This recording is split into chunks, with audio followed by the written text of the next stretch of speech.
Bien, chers amis de Café Évangile, quand fut accompli le temps prescrit par la loi de Moïse pour la purification, les parents de Jésus l'amenèrent à Jérusalem pour le présenter au Seigneur selon ce qui est écrit dans la loi. Tout premier-né de sexe masculin sera consacré au Seigneur. Bien, chers amis, nous célébrons en ce jour la fête de la présentation du Seigneur au temple. Pourquoi Dieu se soumet-il à la loi? C'est la question principale que nous devons nous poser en célébrant cette fête. Pourquoi Dieu se soumet-il à la loi? Si nous prenons en compte ce que dit l'Évangile, que pour accomplir la loi, Marie et Joseph ont amené l'enfant Jésus au temple pour le présenter au Seigneur. Bien, chers amis, Dieu se soumet à la loi, non pas pour être esclave de la loi, mais pour la porter à sa plénitude. Et quelle est la plénitude de la loi? C'est l'amour. Et comment le Seigneur Jésus a-t-il manifesté son amour pour l'humanité? En s'offrant sur la croix pour le salut de l'humanité, pour ton salut. Dieu se soumet donc aux prescriptions légales pour sauver ceux qui étaient sous la loi, c'est-à-dire pour nous sauver. C'est pourquoi la seconde lecture de ce jour de la lettre aux Hébreux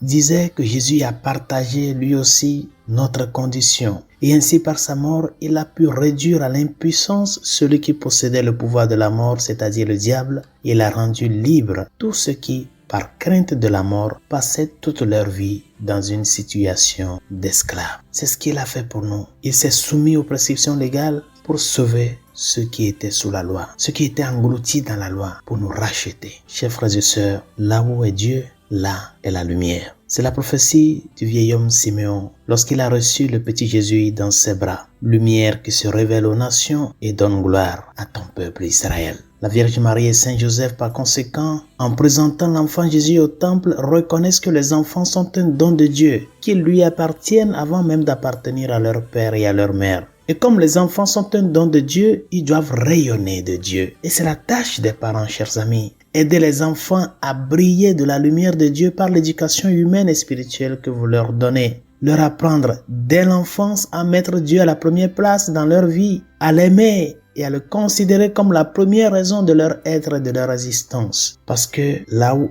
Dieu est, il y a la lumière. Et celui qui marche dans la lumière de Dieu ne tremble pas, il n'a pas peur. C'est très important, ce premier enseignement. Là où est Dieu, là aussi est la lumière. Et les enfants, comme don de Dieu, doivent rayonner de Dieu. Et c'est la tâche des parents, de pouvoir veiller à ce que cette lumière de Dieu puisse rayonner à travers leur vie. En second lieu, la fête d'aujourd'hui, la fête de la présentation de Jésus au temple, est aussi le jour où nous nous rappelons de la grandeur de ce qu'est la vie consacrée. C'est la journée de la vie consacrée. Je voudrais rappeler aux parents une situation importante en ce qui concerne la vocation. Comment doivent les parents, comment doivent-ils se comporter quand un fils ou une fille vient exprimer son intention de se consacrer totalement au Seigneur en embrassant la vie religieuse ou la vie sacerdotale? Comment doivent se comporter les parents devant cette nouvelle-là? Parce qu'il y a des familles qui se déclarent chrétiennes, mais où la nouvelle d'une vocation est accueillie avec tristesse, comme s'il s'agissait d'un malheur au point de se livrer parfois à une véritable lutte psychologique pour dissuader le fils ou la fille de suivre cette voie-là.